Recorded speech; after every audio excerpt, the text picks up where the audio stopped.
everybody. I would say good afternoon, but some of us I think are not in Eastern time. So just hello. Um, for today's lunch and learn, we are going to be working with um, Sphero EDU. And so if you um, have Spheros, it doesn't matter if it's a Bolt or a Bolt Plus, but it is a program with bolts. So if you have those and want to grab one quickly, you've got a moment to get that. I'm going to turn on the camera and sharing for my two devices so you can see what we're doing. So we all have a moment to grab the appropriate devices.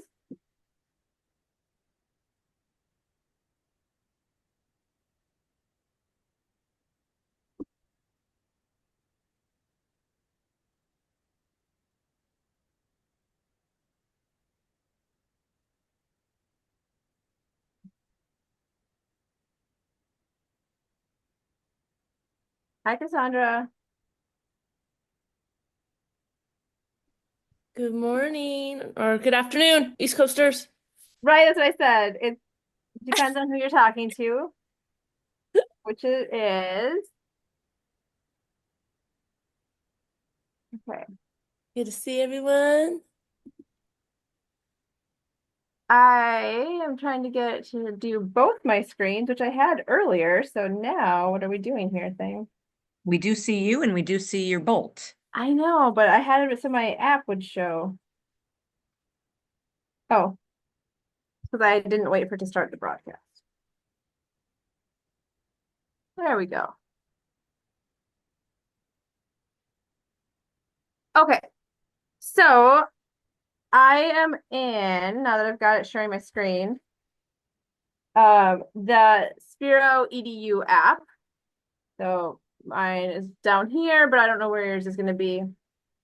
But that's the one we're in, the blue one. And then we are going to go to the Sphero, the lessons over on the side, right here. You tap lessons, and then we're going to visit the community. Because as I was mentioning, as we were in the waiting space there, that I went to create this lesson based on a request from a teacher who teaches ninth grade geometry at our schools, asking what I had that we could use the iPads for, and she'd heard I had these little roly robots, and could we do something with them? And so I was working on sorting out what were they learning in algebra or geometry that I could then come up with something. And then once I realized they were doing um, moving of things on graphs, I said, oh, let me see if someone else has already created this lesson. And they had. And so this is not my original one, but word has gotten out in the school. And now I've been asked to come back because the eighth graders are starting towards those ninth grade concepts. And so the eighth grade teacher has now asked if I could please come do a similar lesson with her eighth graders. So if you've gotten to this page, we are now going to go up to enter a lesson code. And the code that we are putting in is 74376. So leave that there just for a moment so you can see it.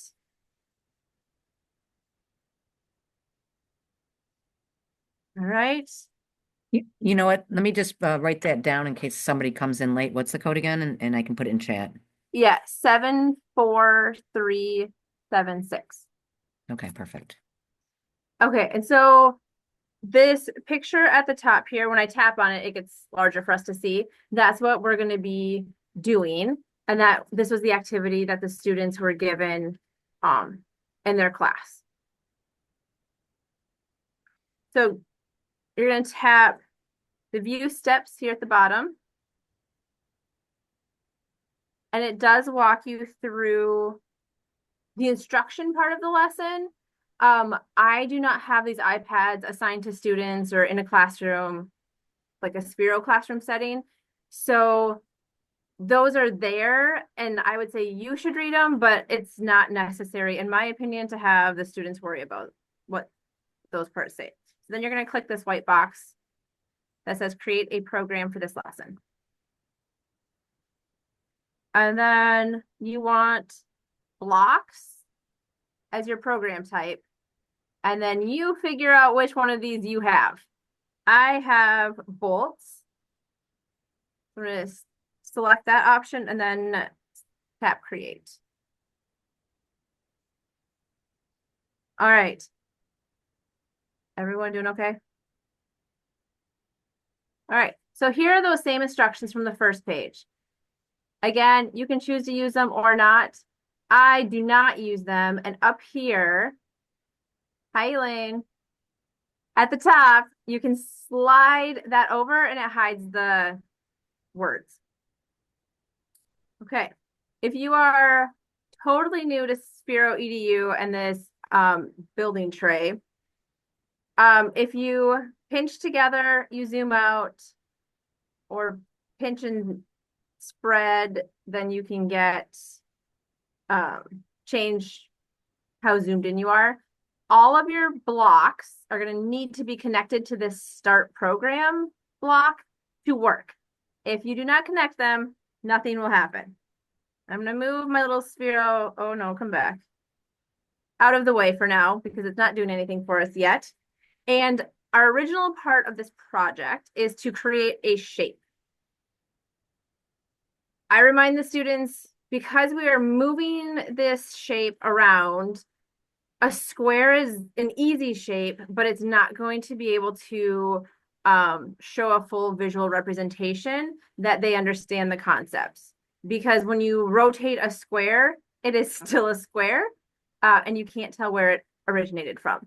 So anything that's an odd number of sides is probably the best option. The easiest being the triangle. So that is what we are going to do together. Down at the bottom, you have a tray with a lot of different options. Clicking on these right and left arrows will expand the section for you. I have learned that starting with the stabilization block, come on. I don't know why my blocks don't want to go now. Maybe we froze.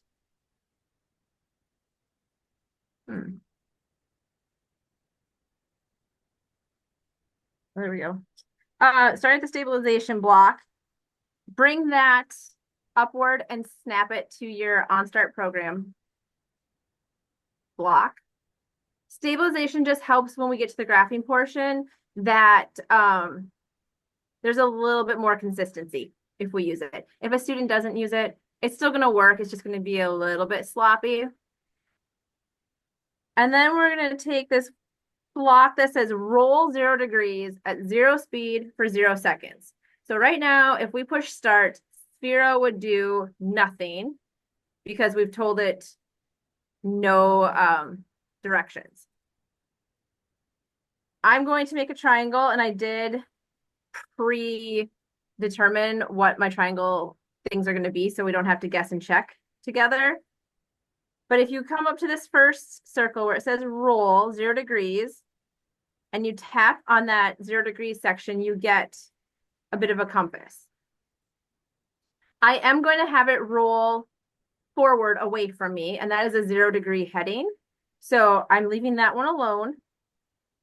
And then we need a speed. Remind the students, we do not need big speeds because we are typically doing this in classrooms. And 35 is what I picked for this example. It's nice and small. And then the speed or the duration of how long it's going to roll at 35, I am going to go with 3 seconds. So now our triangle line has gone up.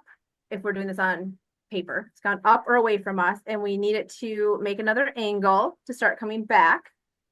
It's going to roll at, I'm picking 135, and you can either take and just drag it around, or if you tap in the center, you can type in exactly what heading you want. So 135 degrees, and I'm gonna go with 35 as my speed again, because I want this nice and slow.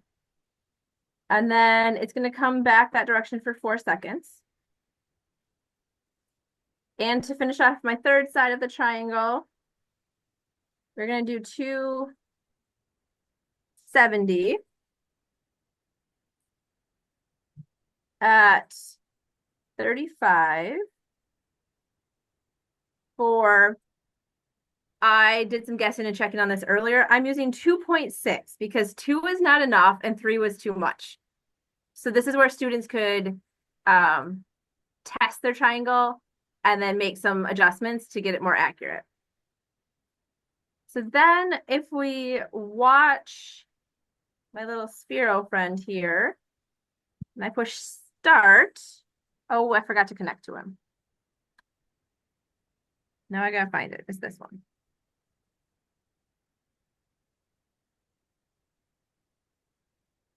Coming.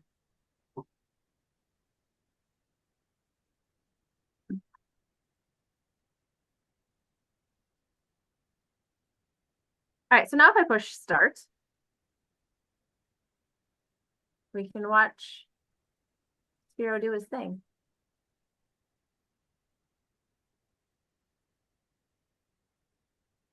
Okay, so we made a triangle.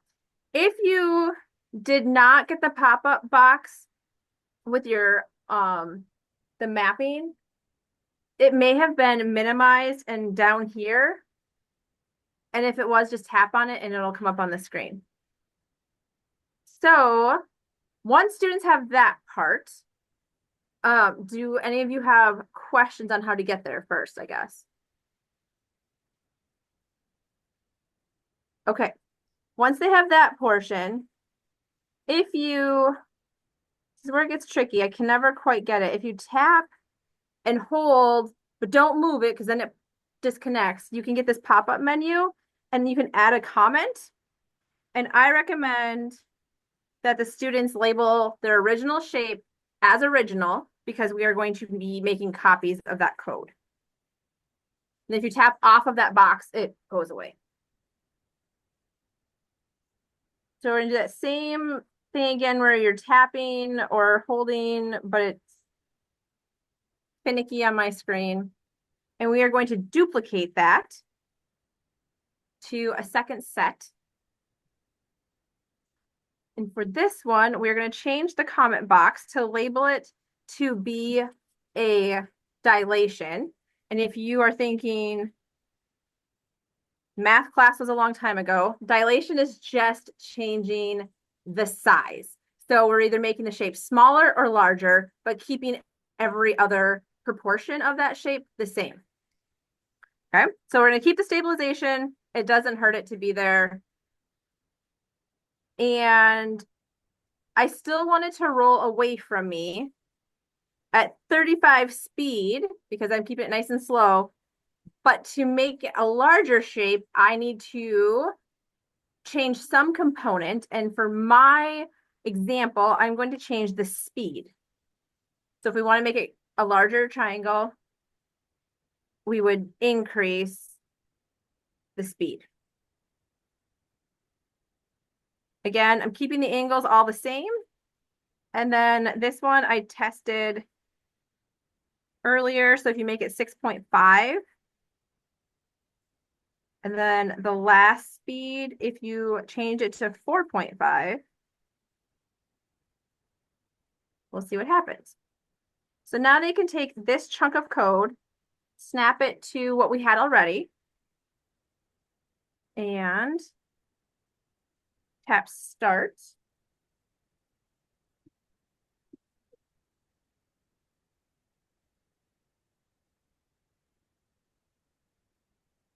It's not perfect, but it's close enough that the teachers can tell that the kids are reflecting their knowledge.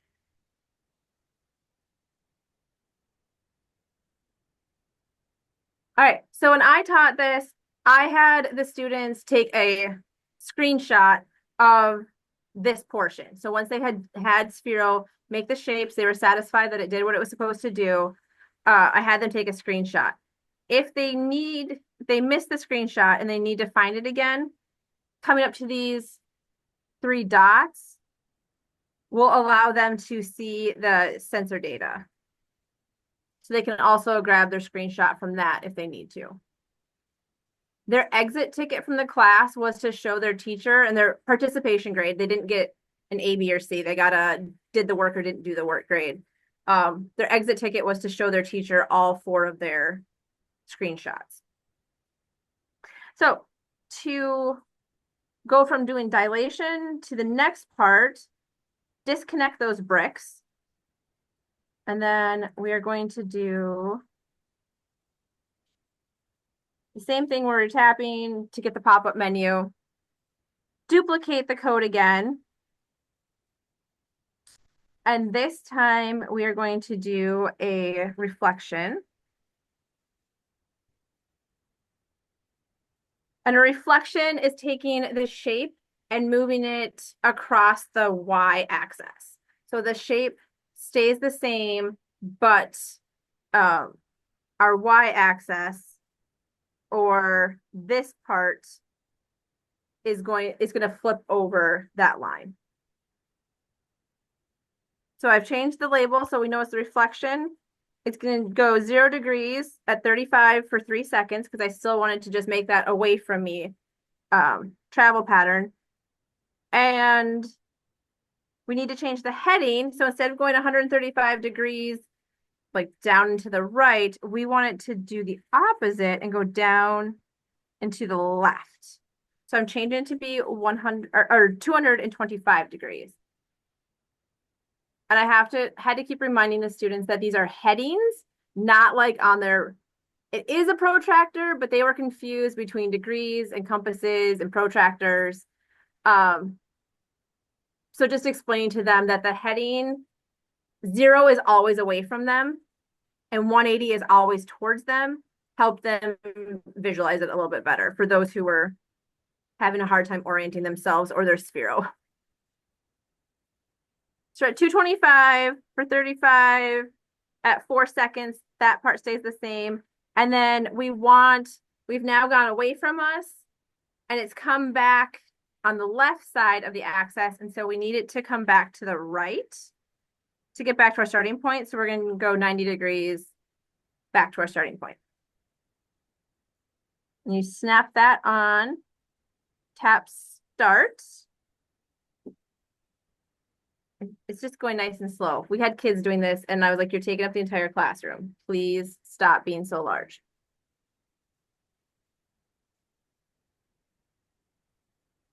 So here's our reflection. All right, and that's where the kids would take their screenshot.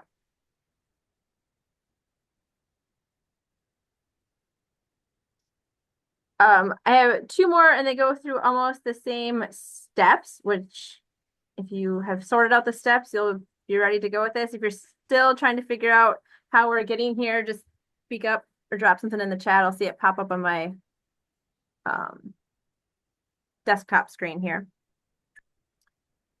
We're going to take this new set of code and we're changing this one to be a rotation. So this one is taking the shape and moving it over the x-axis. So we're putting a twist in it.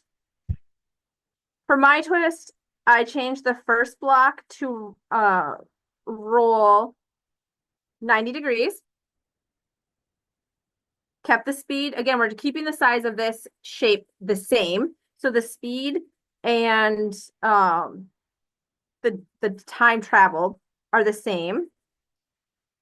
But I'm rotating it, so we're going 90 degrees first, and then it's going to come back at 225.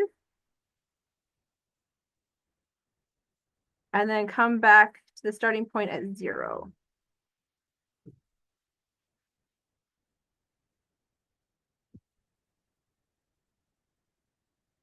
So we're at 90, 225, and 0.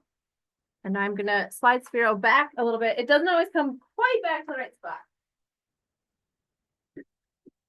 So we start.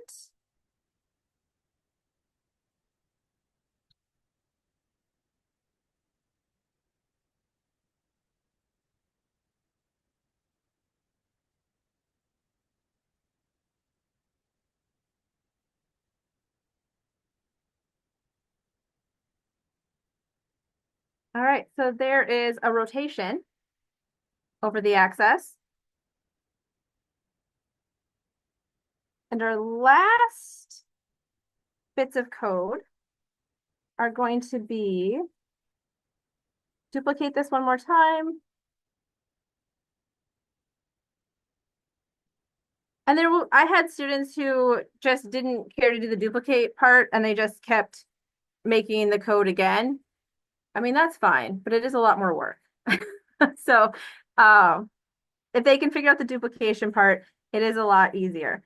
The challenging part with the translation is translation means we're taking our shape and we're moving it to a different part of our grid or plane. And so there's going to be a connecting line. Kathy, they had to, I saw you asked if I gave them the numbers. No, I made them figure it out. And we did do this for 2 class periods. Our class periods are 55 minutes, but of course you lose 5 minutes to get them to sit down and be quiet. You lose some time getting the Spheros and stuff handed out and then getting it all put away. But it was their assignment for 2 days. So they did have to do the math and practice their shapes. And some got frustrated, but they got there. So for this one, we do need to add 1 extra block because we need to make that like move to a different place on the paper or on the tray. So if I move this one, this can just be any arbitrary degree of shift that you would like. And I'm going to have this one get there just a little quicker. So it's going to go at 42 for 3 seconds. And then everything else, though, for the translation stays the same because we are taking the same shape, putting it somewhere else on the chart or on the plane. So here is what that one looks like.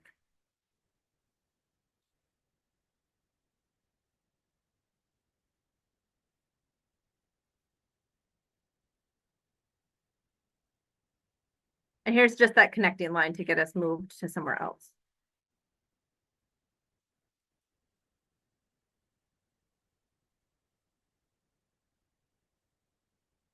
All right. So once the kids had completed these, because you will have some who are like, oh yeah, this makes sense. I understand how to make this do what I want it to do. After they got these portions, and I forgot to label this part done, then we had them take their or already completed blocks of code, and then they could add color, they could add sounds, they could change the pixels. Then we had chickens and I don't know, we had all kinds of things happening on the floor. And that was once we had chicken sounds and everything else, that's when the teacher called the principal was like, you should see the cool stuff we're doing. I was like, oh, it's chaos. But they all thought it was great. So that is a thing that you could take to do with geometry. Again, I didn't have pre-made degrees when I went and taught this. I just told the kids, like, here's how this works. Here's how we snap these together. You guys did some code.org a couple years ago, so I hope you remembered some things. Have at it. And then they did it. Like, it was learning by exploring, not by the teacher telling them what to do, which, changes the atmosphere in a classroom. So that was pretty fun. Any questions? Awesome. I would never have thought about this in thinking spheros and geometry. So great. This is fantastic. Jill, when Yeah, they did the math, did they have graph paper to figure it out, or how did they figure out the math part of it? they just did guess and check. Okay.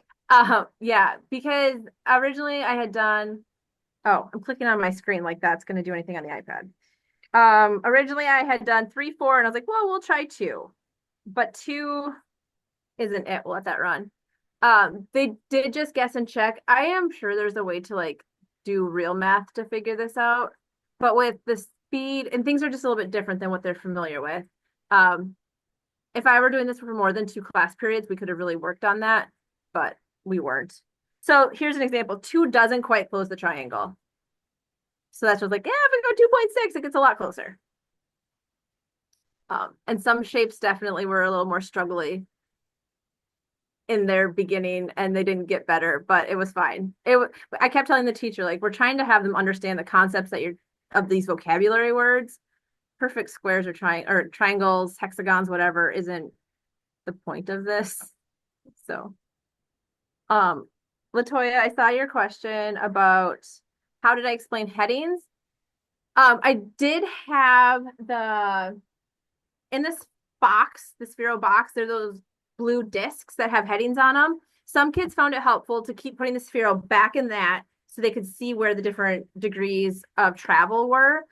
But I just had to tell them, like, 0 is away from you, 180 is coming back.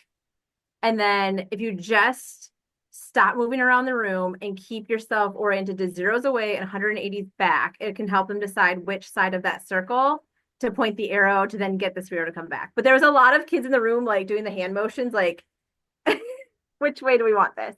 And they did work in pairs because it was a class of more than 15. And I only had 15 schools. So.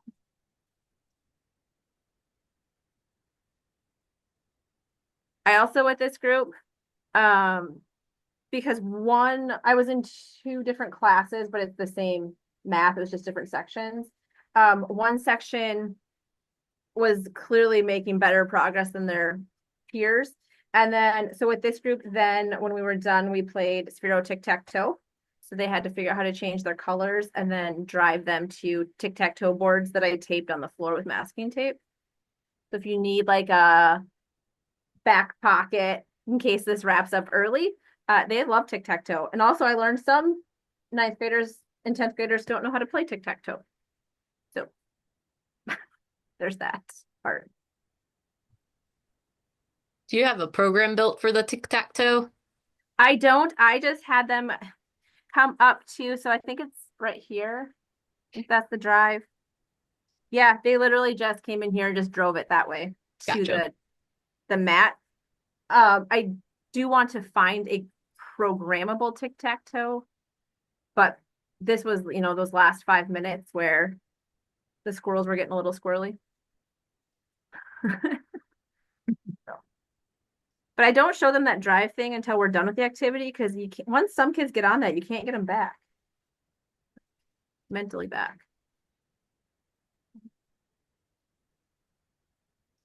Well, thank you so much, You're welcome. Jill. This was fantastic. You are I'm going welcome. to stop the recording.